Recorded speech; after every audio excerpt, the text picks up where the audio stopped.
सूफी संत कौन थे? जो मुसलमानों के थे, व्हाइट व्हाइट से कपड़े पहन के नहीं गोल गोल घूमते रहते हैं, वो सूफी हैं बेटा।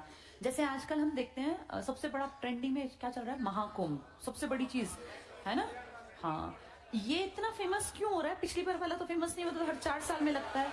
ऐसा कह रहे हैं 144 साल में ये दोबारा आया है। यानी तुम और मैं जब तक इस धरती पर हैं तब तक ऐसा पूर्ण महाकुंभ नहीं आएगा, क्योंकि 144 साल, आज से 144 साल हम कैसे बैठे रहेंगे।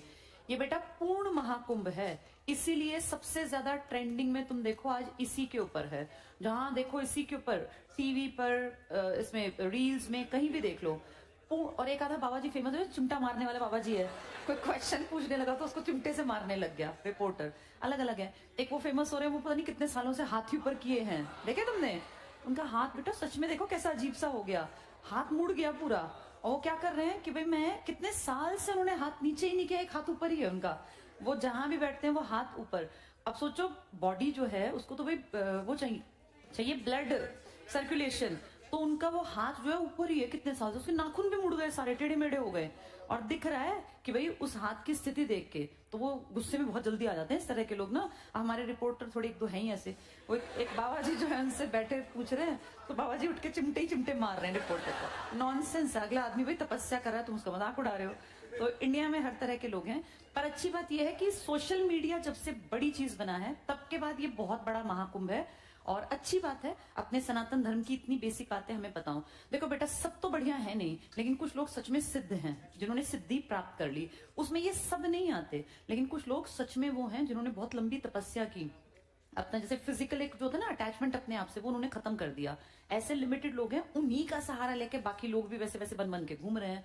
पर ये सच बात है कि कुछ तो ताकत है। जो लोग इस तरह से इतनी ठंड में, तुम देखो कैसे बैठे हो, और इस बंद कमरे में, वहां वो खुले में बैठे हुए हैं, उनको कोई ठंड नहीं। और सुबह 3:30 बजे कितना ठंडा पानी होता है बेटा, यूपी में तो ठंड पूरी पड़ती है, उसमें स्नान करना बहुत बड़ी बात है। तुम इस मौसम में जाके हरिद्वार में एक पैर भी अंदर ऐसे डालो ना तो वापस भाग लेता है आदमी कि हम तो यहीं से अपना बस मुंह धो के चल पड़ेंगे। बहुत बार ऐसा होता है नहीं नहाया जाता बेटा, ठंड में थोड़ी ना नहा सकते हैं हम। और उनका रोज का काम। और आम आदमी तो नहा के फिर दोबारा बढ़िया कपड़े पहन के ठीक हो जाएगा, बढ़िया। लेकिन उनको तो दोबारा नहा के फिर वैसे ही उसी अवस्था में रहना है। तो ये सच में जैसे इसका मजाक नहीं उड़ाना चाहिए। जो लोग सिद्ध हैं वो सच में ये दिखाते हैं कि हाँ धर्म में ताकत है। लेकिन कुछ लोग इसी का गलत इस्तेमाल करते हैं, जो कहीं मर्डर करके भाग गए, कहीं गलत काम करके भाग गए, फिर बाबा जियों की टोली में शामिल हो गए। ऐसे भी तो लोग हैं ना। उन कुछ घटिया लोगों ने बाकी अच्छे लोगों को बदनाम करवा रखा है। अदरवाइज ये अपने आप में ताकत है बेटा, कि भाई इस तरह से कोई एक दिन दिखावट कर लेगा, 2 दिन, लेकिन इतने दिन तक, अब कितने 45 दिन चलने वाला है ना शायद ये, इतने दिन तक रोज 2:30-3 बजे उठ के स्नान करना कोई मजाक नहीं है, इतने कम डिग्री सेल्सियस पर। तो कुछ लोग सच में ताकतवर हैं जिन्होंने धर्म का इस्तेमाल सही तरीके से किया है।